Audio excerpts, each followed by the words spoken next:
Unos lo tienen largo, otros lo tienen corto, unos lo tienen gordo, otros lo tienen flaco, unos los tienen lindo, otros los tienen feo. Momento, esto ya lo había escuchado antes. El AMEF, el oxímoron por ser la herramienta más famosa desconocida de los procesos productivos, se utiliza principalmente para analizar las posibles fallas que podría tener un proceso, partiendo de una simple pregunta: ¿qué podría mal ir sal?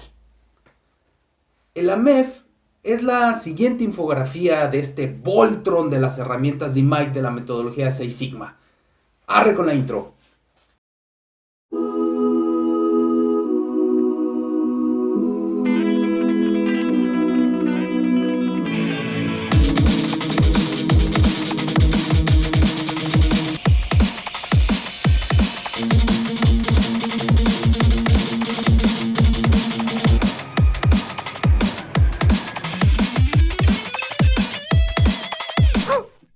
De modo y efecto de una falla, o AMEF, surge desde los años 40 del siglo pasado en las Fuerzas Armadas de los Estados Unidos para el control de la calidad de los productos militares.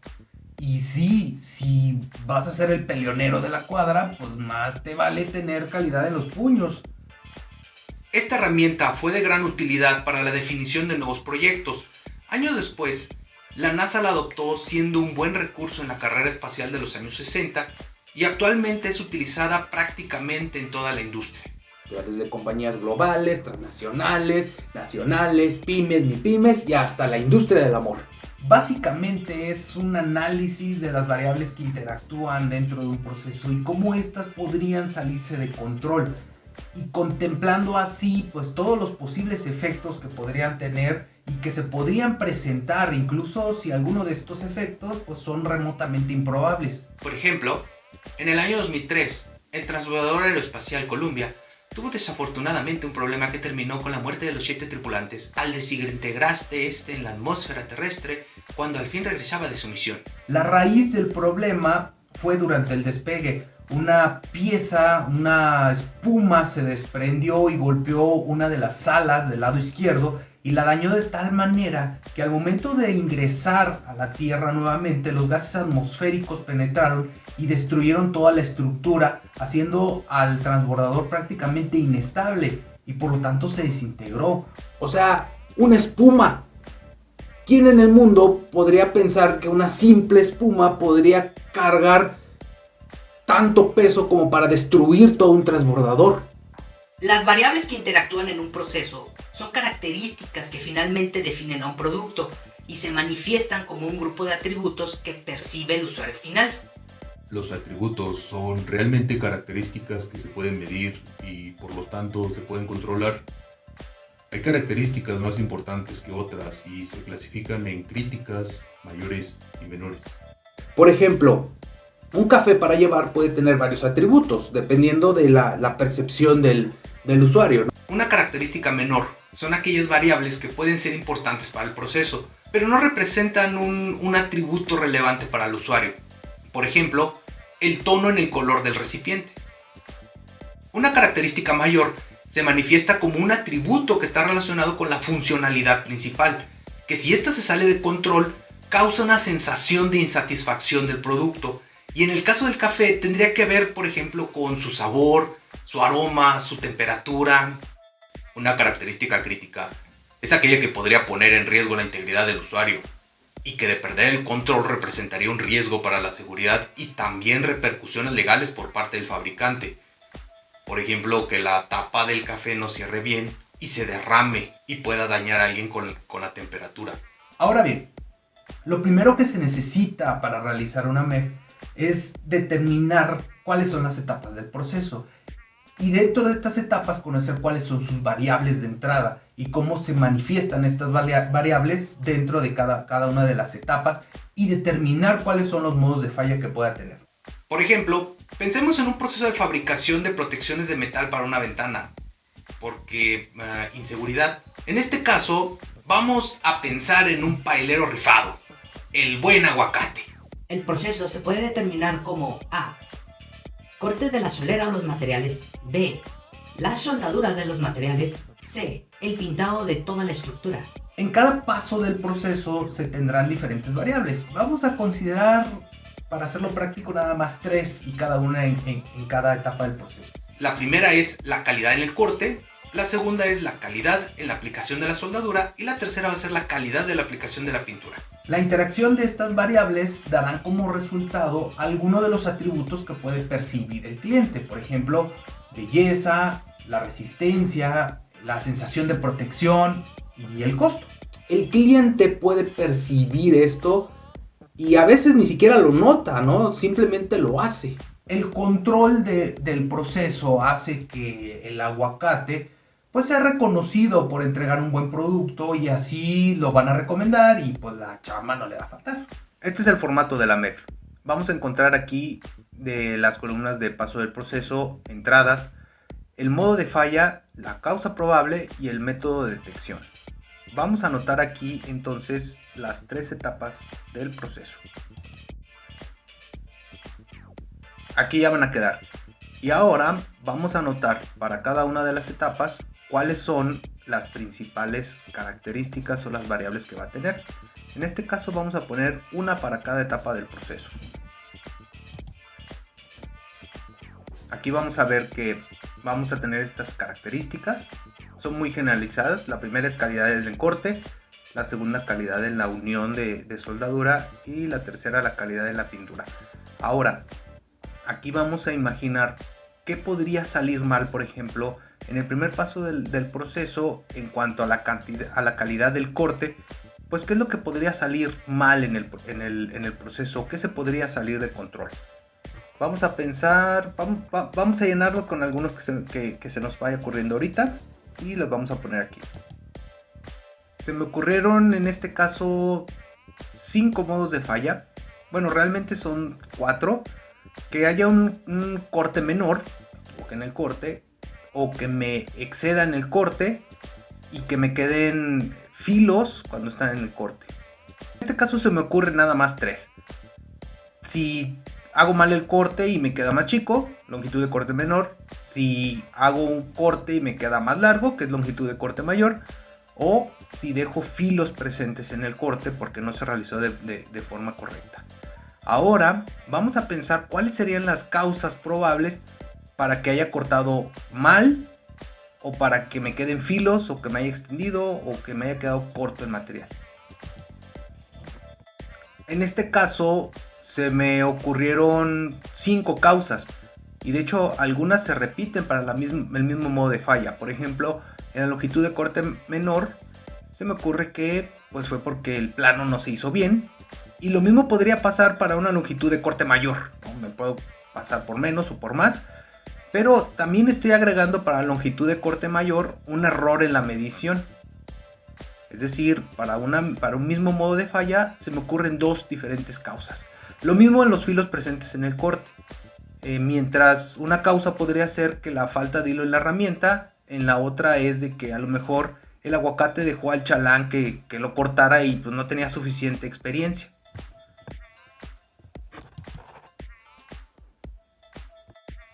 Ahora, para cada causa probable, pues se me ocurre cómo podría detectarlo.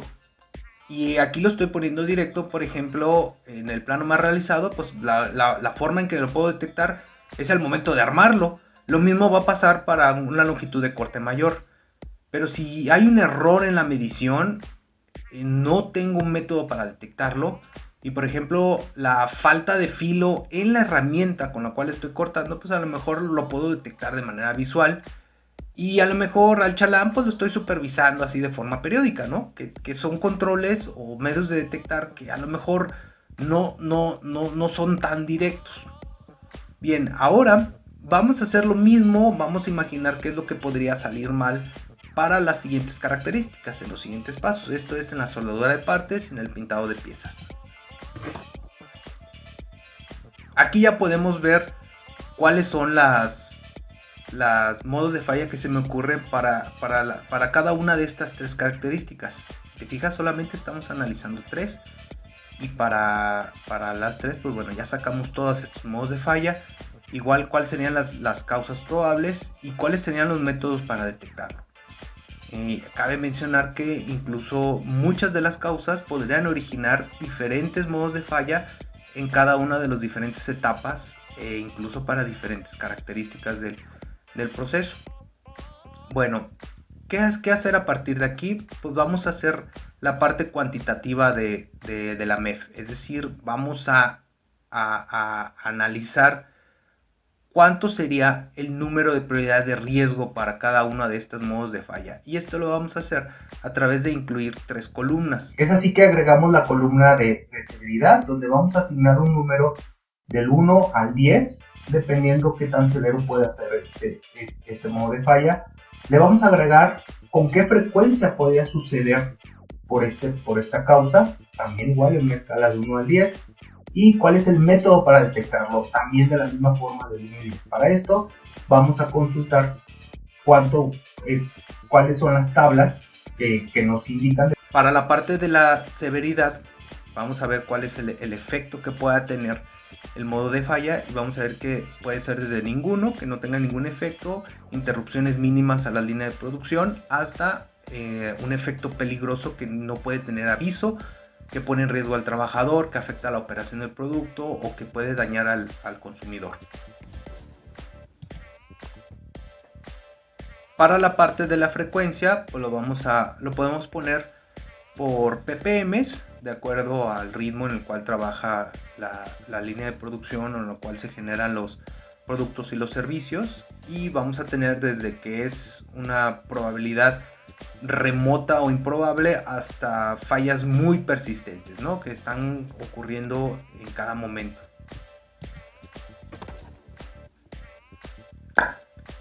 Y por último vamos a tener la detección, en el cual pues vamos a evaluarlo.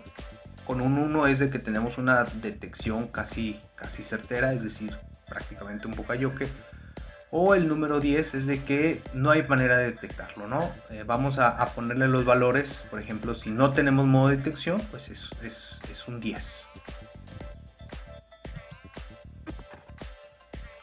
Procedemos entonces a hacer la evaluación para cada uno de los modos de falla. Y lo que sigue es hacer un cálculo del número de prioridad de riesgo. Este se hace tan solo como multiplicar cada uno de los 3 valores que le estamos dando.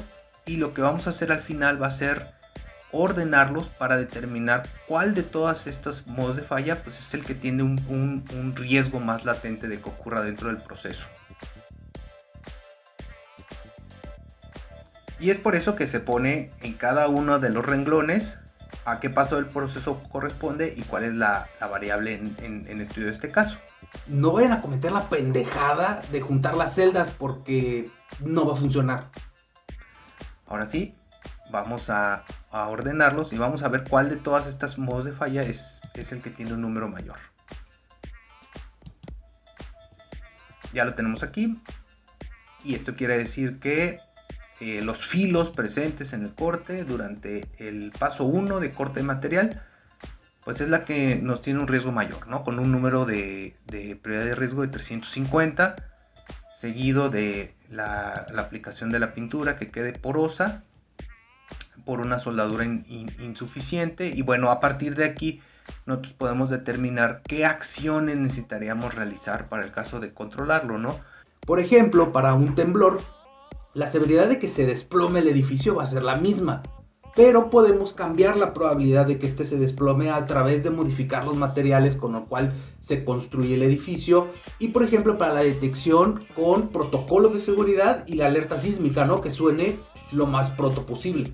Me parece que volvemos al punto donde la severidad no puede modificarse, sino vamos a cambiarlo en cuestión de cómo lo podemos detectar mejor, para de tal manera o a través de trabajar con las causas raíz, pues podemos reducir la frecuencia con lo cual ocurre, ¿no? Y a partir de ahí pues tener los números por debajo de 100 o a lo mejor de 75, que podrían ser riesgos que tienen pues poca probabilidad de que ocurra, y tenemos la certeza de que lo vamos a poder detectar. Finalmente, lo que buscamos es tener un número que nos permita darle prioridad de una manera cuantitativa, pues cuál es el riesgo más latente que tenemos en un proceso. Este se va a denominar el número de prioritario de riesgo o RPN, y está en función de darle una ponderación para cada modo de falla. Por ejemplo, que te caiga un rayo es algo severo. Que tener el cristalazo en el carro también lo puede ser. Pero uno va a ser más severo que el otro, y tristemente en Latinoamérica el otro es más probable que el primero. En ambos ejemplos tienes la oportunidad de poder detectarlo o al menos de intuirlo. Mientras uno lo puedes ver al salir de tu casa en un clima lluvioso o una tormenta eléctrica, pues el otro lo puedes intuir cuando te vas a estacionar a un callejón sin luz y a las 10 de la noche. Ahora imagina la oportunidad para detectar este otro evento. Equilo, dramaturgo griego, murió cuando un águila le había aventado una tortuga y se la aventó directamente en la cabeza porque la había confundido con una piedra. Pinches águilas, tienen una puntería. No, estas no. Podemos resumir que la MEF es la herramienta que nos permite expandir, imaginar, visualizar pues, las interacciones que tienen las variables dentro de un proceso y cuáles serían sus posibles repercusiones.